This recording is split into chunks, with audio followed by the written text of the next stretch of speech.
po. Ito na naman si nanay. Nasa kusina na naman po ako. Ayan. May nakita po kayo. Magluluto po ako samahan po ninyo ako. At least po, sana tapusin po ninyo ang video na to. Ano? Para naman po kumita si nanay. Ano, tulungan niyo po ako. Salamat po. Mainit na po ang mantika. Ilagay na po natin ang ating patatas. Ayan. Siyempre, square po, ano, ang ating patatas. Ayan. Halo. Ang pagluluto, puro halo. Ayan. Hintayin lang natin magano po, maluto ng kaunti lang po, no? Huwag nating overcook ang ating mga veggies.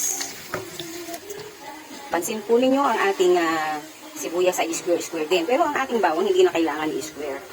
Kailangan lang po natin hiwain po ng maliliit, ano? Ayan. Ayan po, kakaunti ang ating patatas. So, nag-eksperimento na naman si nanay. Ayan, kamote. Kamote po, ayan. Parehas lang naman din po yan eh. Kaya lang, ang kamote po kasi, ay alam po natin na medyo manamis-namis po siya. Ayan. Pwede po natin i-alternate yan. Pwede naman po, pwede. Diba?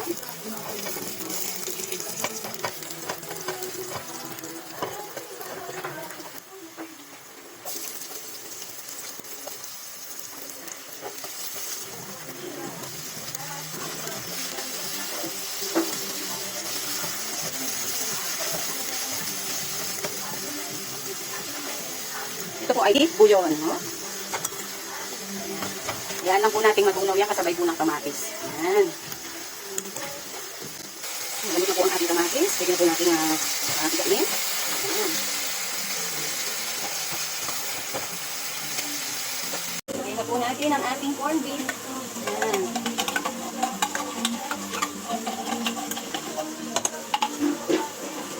Ayan, ganyan po ang pagigisa ng corned beef. Akala nyo ano corned beef po ang niluluto ni nanay. Ayan. Lagyan na po natin ng konting tubig. Ayan. Okay lang. Ayan. Natin ng asin. Konti lang po ha, huwag yung pakadamihan. Kasi po ang baka, yan po ay maalat na. At hindi na po natin kailangan maglagay ng seasoning sa corned beef po, ano, kasi nilagyan po natin ng beef bouillon. Yun po ay sapat na. Maglagay po tayo ng isang sili.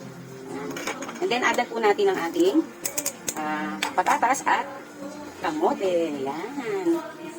Diba? Masarap-sarap po yan kasi manamis-namis po yung kamote natin. Yan. Kuluin lang po natin. Kumana po natin ang ating corned beef. Kasi hindi ako maaalat magluto. So, okay na po sa akin to. Salamat, okay na po to. Salamat. Luto na po ang ating corned beef. Yan, ang ating corned beef. Ang ganda po ng kulay, ano?